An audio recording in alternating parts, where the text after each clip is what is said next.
You guys, coming up next, Oregon and Washington's Drug Court's #1 stand-up, featured in Portland's Poppycock magazine, and an all-around just adorable delight. It is Julia Ramos.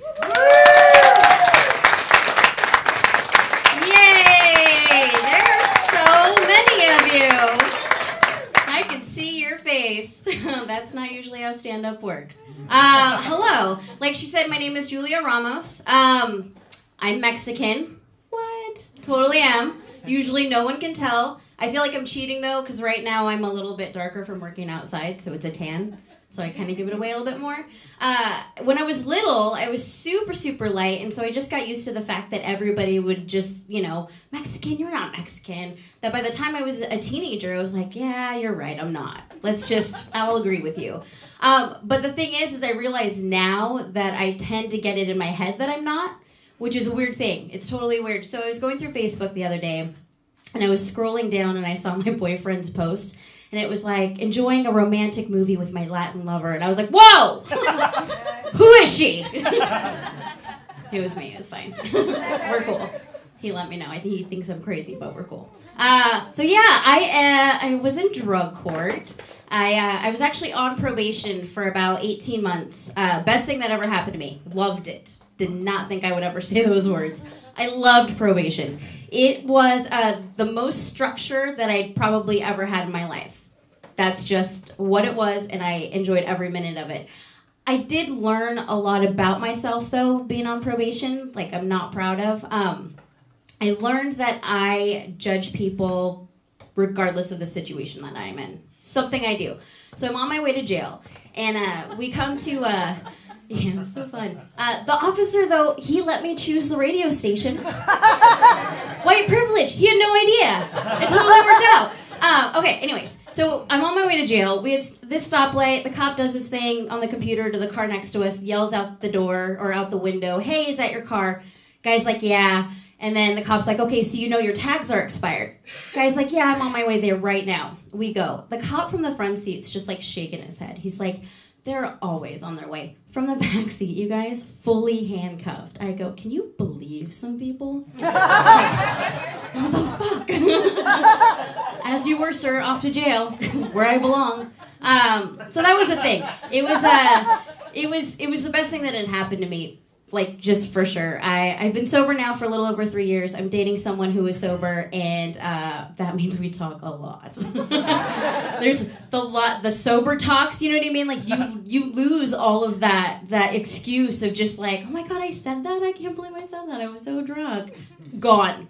You just appreciate them now if you have them. So we do. Like, there's that conversation that always happens, which is just like, you wake up the next day after fighting and you're just like, oh my God, yeah, I remember that fight. I meant what I said. Bonus. Thought about it before I said it. What's up now? You know what I mean? But it is. So it's a really, really good relationship. And I've been in a world of a lot of different relationships, I don't know if you would say. So I really liked probation because of structure. In my family, there are 9 marriages between my mom and dad. That's one of them.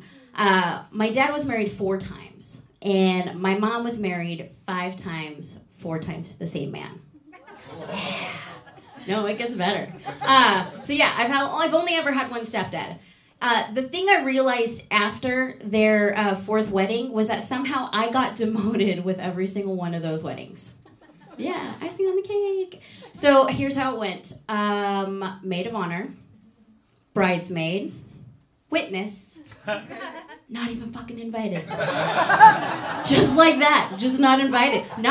I wasn't tagged on Facebook in a photo, no invite, nothing. Which is fine. It was one of those things where we got married, of course you did.